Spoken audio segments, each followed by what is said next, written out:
प्रिय विद्यार्थियों, जैसा आप सबको पता है, कोरोना वायरस के चलते पूरी दुनिया में सभी गतिविधियां स्थगित हैं। विश्व स्वास्थ्य संगठन ने कोरोना को वैश्विक महामारी घोषित किया है। इसके चलते भारत देश में भी संपूर्ण लॉकडाउन की स्थिति है। सारे क्रियाकलाप बंद हैं, जिसके तहत शिक्षण कार्य भी स्थगित है। माननीय शिक्षा मंत्री ने आपके शिक्षण क्रिया को सुचारू रूप से चलाने के लिए ऑनलाइन शिक्षण की व्यवस्था की है, जिसके तहत वर्चुअल क्लासेज चलाने का निर्णय लिया गया है। उसके तहत आज मैं आपके सम्मुख उपस्थित हुआ हूँ। मेरा नाम धीरेन्द्र कुमार कुशवाहा, सहायक अध्यापक, विषय संस्कृत, विद्यालय का नाम जय हिंद इंटर कॉलेज चरछावल मुजफ्फरनगर। प्रिय छात्रों, आज मैं आप लोगों के समक्ष संस्कृत गद्य भारती पर आधारित प्रथम पाठ कवि कुलगुरु कालिदास का हिंदी में अनुवाद लेकर आया हूँ। प्रिय छात्रों, किसी भी पाठ या किसी भी पैराग्राफ का अनुवाद करने से पहले कुछ चीज़ों का ध्यान रखना होता है। परीक्षाओं में आपकी इस पुस्तक से 12 नंबर के सवाल आएंगे। 5 नंबर का आएगा पाठ का सारांश तथा 7 नंबर का आएगा अनुवाद संदर्भ सहित। तो इसमें भी नंबर बटे हुए हैं। 2 नंबर का संदर्भ आ जाएगा तथा 5 नंबर का हिंदी में अनुवाद। तो प्रिय छात्रों, अनुवाद करने से पहले हम 2 चीजों पर विशेष ध्यान देंगे। सर्वप्रथम एक संकेत बना लेंगे। संकेत से तात्पर्य यह है कि हम किस पैराग्राफ का हिंदी में अनुवाद कर रहे हैं। क्योंकि परीक्षाओं में आपके 2 पैराग्राफ आएंगे, उन दोनों में से किसी एक का अनुवाद आपको करना होगा। इसलिए हम सबसे पहले संकेत लिख लेंगे। संकेत में पैराग्राफ का प्रारंभ तथा अंत, प्रारंभ के 2 शब्द तथा अंत के 2 शब्द लिख करके इस पैराग्राफ का संकेत बना लेंगे। तत्पश्चात संदर्भ लिखेंगे। संदर्भ में आपका लिखा हुआ है प्रस्तुत गद्यांश हमारी पाठ्यपुस्तक संस्कृत गद्य भारती के कवि कुलगुरु कालिदास नामक पाठ से लिया गया है। इसके बाद आता है प्रसंग। प्रसंग में छात्रों, इस पैराग्राफ में हम किस विषय वस्तु का वर्णन कर रहे हैं इसका आपको उल्लेख करना है। तो यहाँ पर लिख लेंगे प्रस्तुत गद्यांश में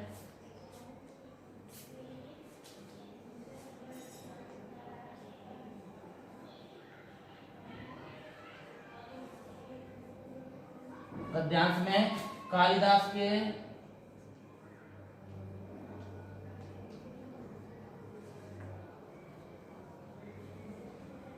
जीवन चरित्र का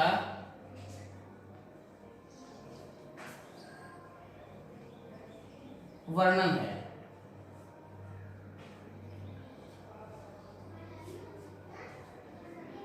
प्रिय छात्रों, आज हम इस पैराग्राफ का हिंदी में अनुवाद देखेंगे। तो पहले हम इसका वाचन करेंगे, साथ में फिर इसके अर्थ को बताते चलेंगे। महाकवि कालिदास संस्कृत कवि नाम मुकुटमणि अस्ति। महाकवि कालिदास संस्कृत कवियों की मुकुटमणि के समान है, अर्थात संस्कृत कवियों में सर्वश्रेष्ठ माने जाते हैं। न केवलम भारत देशस्य अपितु समग्र विश्वस्य उत्कृष्ट कविषु स एकतमो अस्ति। न केवल भारत देश के बल्कि संपूर्ण संसार के श्रेष्ठ कवियों में से वे एक हैं। तस्याः नवद्याः कीर्ति कौमुदी देश देशांतरे प्रसिद्धा है। उनकी प्रशंसनीय यश रूपी चांदनी देश विदेश में फैली हुई है। भारत देशे जन्मं लब्ध्वा स्वकवि कर्मणा देववाणी अलंकुर्माणः। भारत देश में जन्म प्राप्त करके उन्होंने देववाणी संस्कृत को अलंकृत किया। स न केवलम भारतीय कवि है अपितु विश्व कवि इति सर्वैः आदृयते। वे न केवल भारतीय कवियों के द्वारा बल्कि संपूर्ण संसार के कवियों के द्वारा आदर से स्मरण किए जाते हैं, संपूर्ण कवियों के लिए आदर्श हैं। प्रिय छात्रों, ये प्रथम पैराग्राफ का अर्थ हुआ। अब इसी से संबंधित कई बार आपके व्याकरण संबंधी सवाल पूछे जाते हैं। इनमें कुछ शब्द ऐसे आते हैं जो आपके लिए व्याकरण में भी महत्वपूर्ण होते हैं। जैसे एक शब्द इसमें आया हुआ है लब्ध्वा, तो हम इसका देख लेंगे।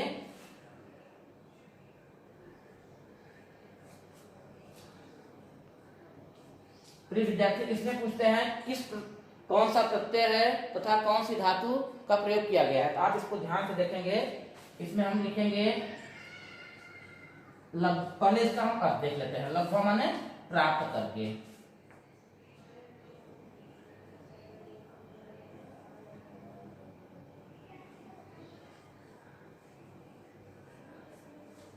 अब इसके हम प्रत्यय तथा धातु को देख लेंगे।